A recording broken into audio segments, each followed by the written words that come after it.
Underworld में कई ऐसे नाम हैं जो छोटी जगहों से निकलकर जुर्म की दुनिया में छा गए, जो अपराध करते करते इतना आगे बढ़ गए कि उनका नाम भारत की सरहद के बाहर भी गुनाहों के लिए जाना जाने लगा। अंडरवर्ल्ड में किडनैपिंग किंग के नाम से कुख्यात ऐसा ही एक नाम है बबलू श्रीवास्तव का, जो कॉलेज से निकलकर जुर्म की दुनिया में बाहुबली बनकर सामने आया। डॉन बबलू श्रीवास्तव के नाम से भारत का दुश्मन पाकिस्तान भी घबराता है। आज हम इसी खतरनाक डॉन के बारे में बात करेंगे और आपको बताएंगे डॉन बबलू श्रीवास्तव कैसे पाकिस्तान का दुश्मन बन बैठा। साथ ही बबलू श्रीवास्तव के डॉन बनने की कहानी भी आपको बताएंगे। नमस्कार, मैं हूं दक्षा प्रिया और आप देख रहे हैं देशवा न्यूज। वो आर्मी का ऑफिसर बनना चाहता था, लेकिन अपराध के दलदल ने उसे इस कदर अपनी तरफ खींचा कि वो वहीं का होकर रह गया। अपहरण, फिरौती, लूटपाट, कत्ल, ना जाने कितने ही क्राइम करके वो बन गया था भारत का मोस्ट वांटेड। ये कहानी है उत्तर प्रदेश के गाजीपुर जिले में जन्मे डॉन बबलू श्रीवास्तव की। एक बेहद पढ़े लिखे सभ्य परिवार में बबलू श्रीवास्तव का जन्म हुआ। उसका असली नाम ओम प्रकाश श्रीवास्तव था। पिता यूनिवर्सिटी में प्रिंसिपल थे और बड़ा भाई आर्मी ऑफिसर। पिता और भाई की तरह ही बबलू को पढ़ने लिखने का काफी शौक था। उसे भी भाई की तरह ही सेना में जाना था और देश के लिए कुछ करना था, लेकिन उस एक दुर्भाग्यपूर्ण घटना ने उसकी पूरी जिंदगी बदल कर रख दी। बात 1982 की है। ओम प्रकाश यानी बबलू लखनऊ यूनिवर्सिटी से लॉ कर रहा था। उस दौरान कॉलेज के चुनाव में मारपीट, लड़ाई झगड़ा, चाकूबाजी जैसी घटनाएं आम थी। बबलू के दोस्त नीरज जैन भी छात्र चुनाव में महामंत्री पद के लिए खड़े थे और बबलू उनका प्रचार कर रहा था। इस दौरान किसी ने दूसरे गुट के एक छात्र को चाकू मार दिया और इसका आरोप लगा बबलू श्रीवास्तव पर। उसे जेल हो गई। बस इस घटना ने पूरा जीवन बबलू का बदल कर रख दिया।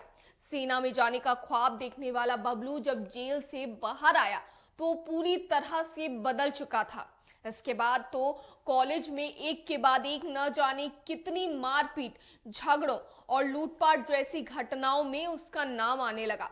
उसकी गिनती उत्तर प्रदेश के क्रिमिनल्स में होने लगी और उस पर बबलू के नाम से कई केस जो है वो दर्ज हो गए। धीरे धीरे उसके क्राइम का ग्राफ बढ़ने लगा। उत्तर प्रदेश ही नहीं, दूसरे राज्यों में भी बबलू अपहरण, फिरौती और हत्या जैसी घटनाओं को अंजाम देने लगा और कई राज्यों की पुलिस उसके पीछे पड़ गई। वो पुलिस से बचता फिर रहा था। इस दौरान कई और क्रिमिनल्स की भी उसने मदद ली। पुलिस से बचते हुए वो नेपाल पहुंच गया और कुछ समय तक नेपाल से ही अपना नेटवर्क चलाने लगा, लेकिन थोड़े दिनों बाद ही उसने नेपाल को भी छोड़ दिया। नेपाल से वो सीधे दुबई पहुंच गया, जहां बबलू की मुलाकात अंडरवर्ल्ड डॉन दाऊद इब्राहिम से हुई। दाऊद को पहले से ही बबलू के टेरर का पता चल चुका था और फिर यहां से वो उसके साथ जुड़ गया। लंबे समय तक वो दाऊद के साथ मिलकर काम करता रहा, लेकिन 1993 के मुंबई धमाकों के बाद उसने दाऊद का साथ हमेशा के लिए छोड़ दिया। बता दें, मुंबई हमलों के बाद तो वो दाऊद का दुश्मन ही बन गया और दाऊद भी उसकी जान लेने पर उतारू हो गया। इस बीच बबलू श्रीवास्तव पर पुणे के additional police commissioner LD Arora को गोलियों से भूनने के आरोप लगे और इस मामले में बबलू को कोर्ट ने उम्र कैद की सजा सुनाई, लेकिन बबलू पुलिस के हाथ नहीं आ रहा था। कई सालों तक पुलिस उसको तलाशती रही और आखिरकार उसे मॉरिशस से गिरफ्तार कर भारत लाया गया। उस पर 60 से ज्यादा मामले दर्ज थे। पुलिस अधिकारी की हत्या के आरोप में उसको पहले ही उम्र कैद की सजा मिल चुकी थी। वहीं 1999 से ही बबलू श्रीवास्तव बरेली के सेंट्रल जेल में बंद है। उसे यहाँ के हाई सिक्योरिटी बैरक में रखा गया है। दरअसल डी कंपनी कई बार बबलू श्रीवास्तव के नाम की सुपारी दे चुकी है और खुद भी वो मानता है कि जब तक वह जेल में है तब तक वह सुरक्षित है।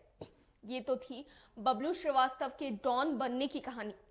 अब जरा आप ये भी जान लीजिए कि आखिर इस डॉन से पाकिस्तान कैसे खौफ खाता रहा है।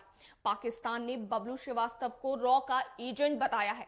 पाकिस्तान बबलू से खतरा बताता है अपने आप को, वहीं वो खतरा महसूस भी करता है, तभी तो उसने डॉन बबलू श्रीवास्तव को रॉ का एजेंट करार दिया है और बबलू श्रीवास्तव को पकड़ना चाहता है, जबकि डॉन बबलू श्रीवास्तव तो बरेली के सेंट्रल जेल में कैद है।